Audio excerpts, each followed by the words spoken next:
जात आहे। आम्ही आंदोलन अजून वाढवणार आहे आणि जर त्यांनी 6 दिवसात राजीनामा नाही दिला आम्ही पुन्हा एकदा जमिनीवर येऊ। काय अजेंडा असणार आहे अशी एक उत्सुकता सगळ्यांना आहे। जे युवकांचे मुद्दे आहे, मग तो शहरी भागातला युवक असो का ग्रामीण भागातला युवक असो किंवा तो शेतकरी युवक असो का कामगार युवक असो, आम्ही प्रत्येकाचे मुद्दे उचलणार आहे। एकूण राजकीय परिस्थितीबद्दल काय वाटतंय? राजकीय परिस्थिती काय ते तुम्ही बघताच आहे। एका सटायर मधून जन्मलेल्या पार्टीला एवढा समर्थन भेटते ते कशामुळे भेटतोय? कारण की जेवढे राजकीय पक्ष आहे किंवा जे सरकार आहे त्यांच्याकडून या युवकांना आता काहीच अपेक्षा राहिलेल्या नाही। पक्षाची नोंदणी वगैरे काय होईल? आता त्यासाठी खूप सगळं लवकर आहे। मी कालच इंडियामध्ये आलेलो आहे, 15 दिवसाआधी आमचं सगळं सुरू झालेलं आहे। तर आता त्यावर काही बोलणं खूप लवकर असेल। आम्ही ज्या लोकांनी आम्हाला सपोर्ट दिला आहे, ज्यांनी आमची मेंबरशिप घेतलेली आहे, त्या लोकांशी आम्ही संवाद करू, डायलॉग करू। त्यांचे जे काही सजेशन्स, आयडियाज आणि इनपुट असतील त्यानंतर आम्ही आमचा पुढचा मार्ग आणि डिसिजन घेऊ। आता एक विरोधक म्हणून टीका पण केली जाते, त्या सत्ताधारी कोण असेल किंवा आणखी कोणी असेल ते टीका पण करतात वेगवेगळ्या मार्गाने। मग बांगलादेश, पाकिस्तानचा विषय, परदेशात तो राहतो, त्याचबरोबर तुला सरकार विरोधी अजेंडा, असे वेगवेगळे आता तू वाचलाच असतील, तर त्याबद्दल काय मत?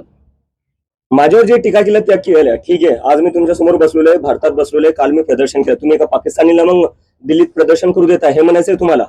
आणि दुसरी गोष्ट माझ्यावर टीका करताय, ठीक आहे।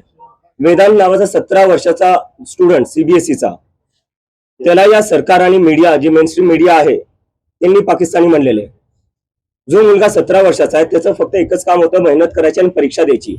त्यांनी परीक्षा दिली, परीक्षामध्ये त्याला जेव्हा कळलं की त्याची मार्कशीट चुकीची चेक झाली, तो कारभार त्यांनी उघड आणला, तेव्हा तुम्ही त्याला पाकिस्तानी म्हणले।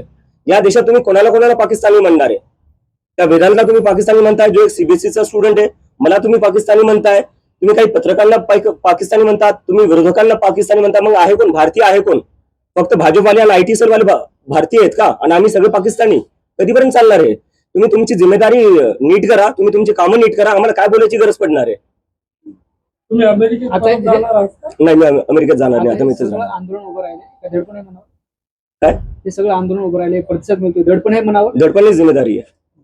युवकांचा प्रतिसाद चांगला आहे, पण जे उच्च विचारवंत वगैरे अशा लोकांचा काही प्रतिसाद आपल्याला मिळतो, जसं प्रकाश राज वगैरे आपण एकत्रित केले। हो, सोनम वांगचुक पेक्षा मोठं कोण असू शकतं?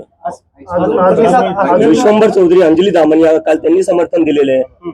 तर असे अजून लोक आमच्याशी जुडत आहेत। प्रशांत भूषण, संजय हेगडे जे सुप्रीम कोर्टचे लॉयर आहे तेही आमच्यासोबत जुडत आहेत।